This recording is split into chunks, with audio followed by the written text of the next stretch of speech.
அன்பு தம்பி தனுஷ் அவர்கள் எழுதி இயக்கி நடிச்சிருக்கிற இட்லி கடைங்கிற படம் பார்த்தேன். தம்பி இளம் தயாரிப்பாளர் ஸ்ரேயாஸ் அவங்க தயாரிச்சிருக்காங்க. இதில் ஏற்கனவே தம்பி கதை திரைக்கதை இதெல்லாம் பண்ணிய திருச்சிற்றம்பலம் அதெல்லாம் பார்த்தேன். ரொம்ப சிறப்பாக இருந்தது. நானே எடுத்து தம்பியை பாராட்டினேன். இப்போ இந்த படம் இது எப்படின்னா, இப்போ நான் என்ன நினைப்பேன்னா, தம்பி இருக்கிற உயரத்துக்கு இப்படி ஒரு தன்னுடைய கிராமம் தேடி போய் தன்னுடைய வேர் தேடி போய் இப்படி ஒரு வாழ்வியலை பதிவு செய்யணுங்கிறதே பெரிய பாராட்டுக்குரியது. நம்ம வாழ்வதற்கு பணம் தேவைப்படுது, வாழ்க்கைக்கு பணம் தேவைப்படுது. ஆனால் பணமே வாழ்க்கை இல்லை. ஏன்னா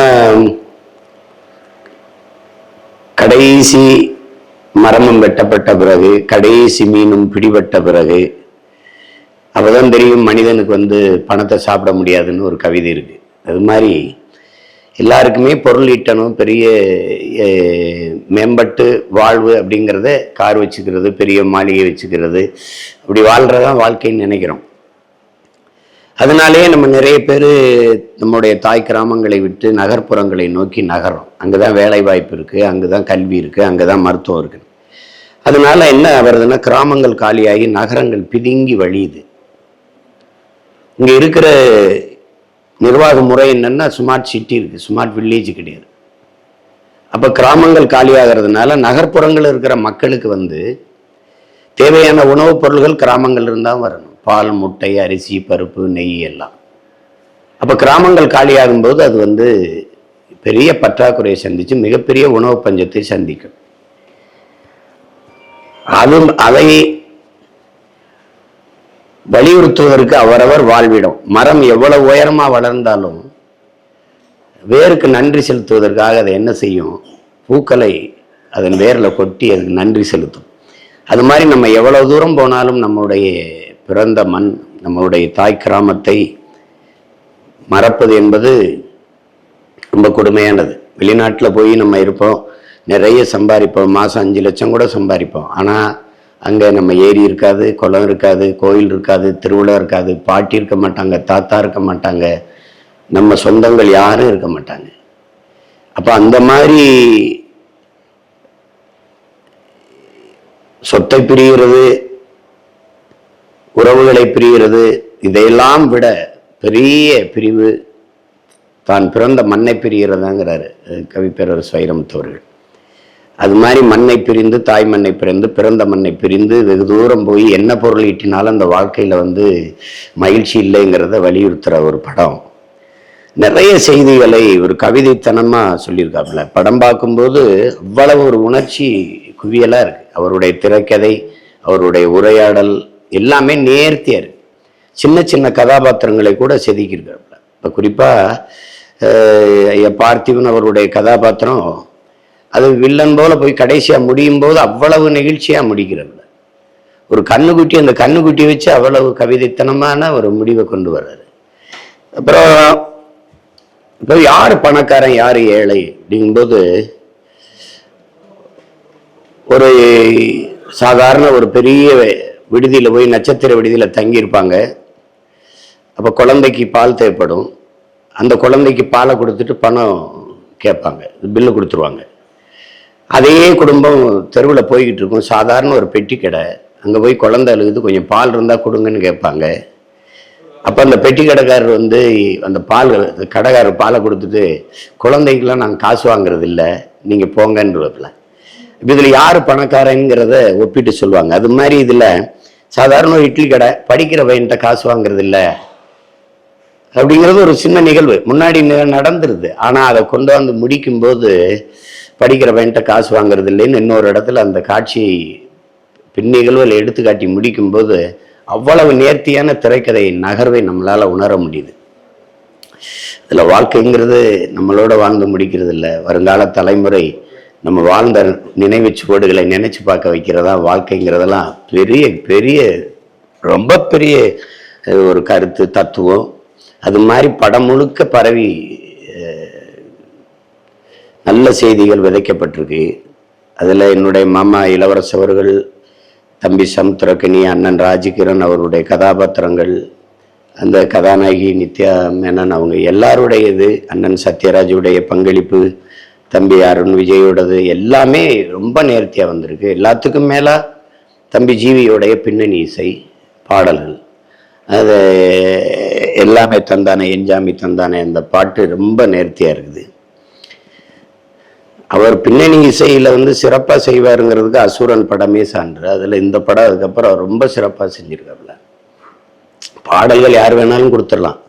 ஒரு படத்தை முதுகெலும்பாக அந்த தூக்கி நிறுத்தணும்னா அது பின்னணி இசையால் தான் முடியும். அதை மிக சிறப்பாக செஞ்சுருக்காப்புற. அப்புறம் ஒளிப்பதிவு, அது கலைத்தேர்வு, கலை இயக்குனருடைய பங்களிப்பு, எந்த இடத்துல எந்த காட்சியை எடுக்கலாங்கிற முடிவு, அதெல்லாம் ரொம்ப அருமையாக வந்திருக்குது.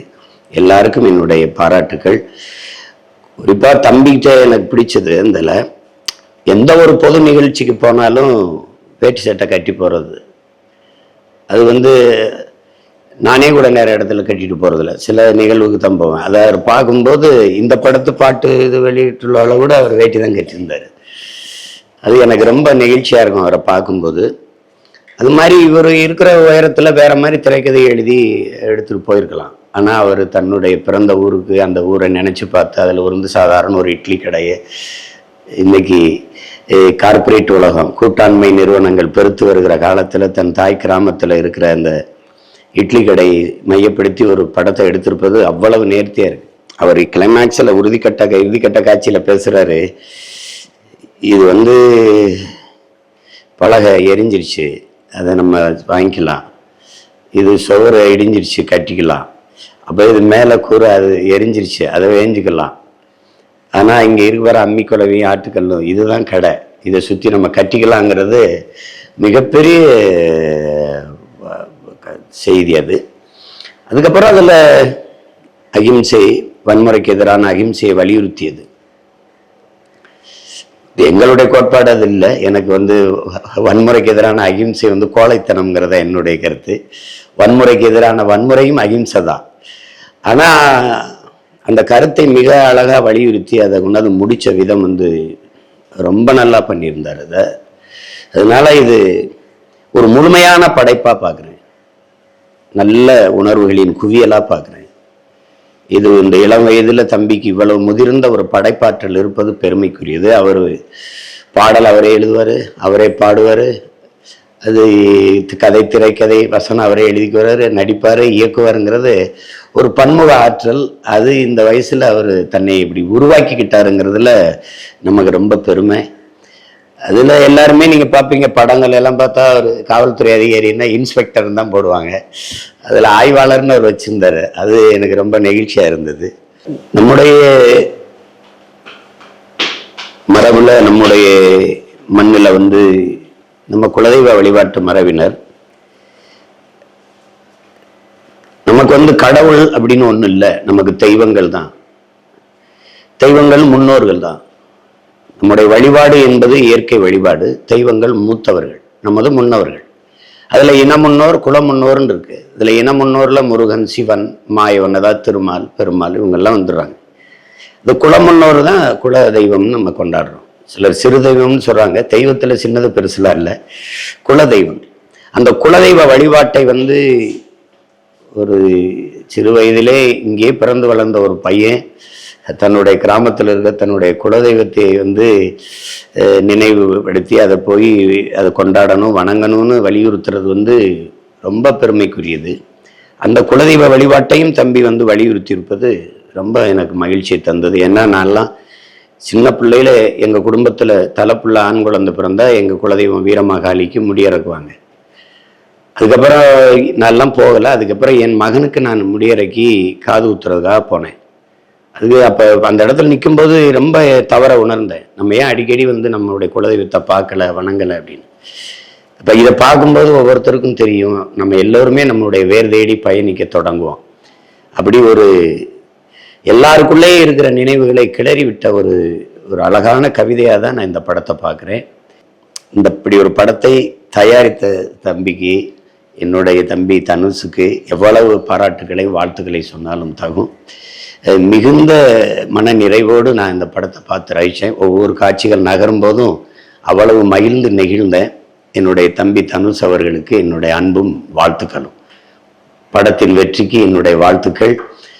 மறுபடியும் ஒரு வெற்றி விழாவில் உங்களை சந்திக்கிறேன். நன்றி, வணக்கம்.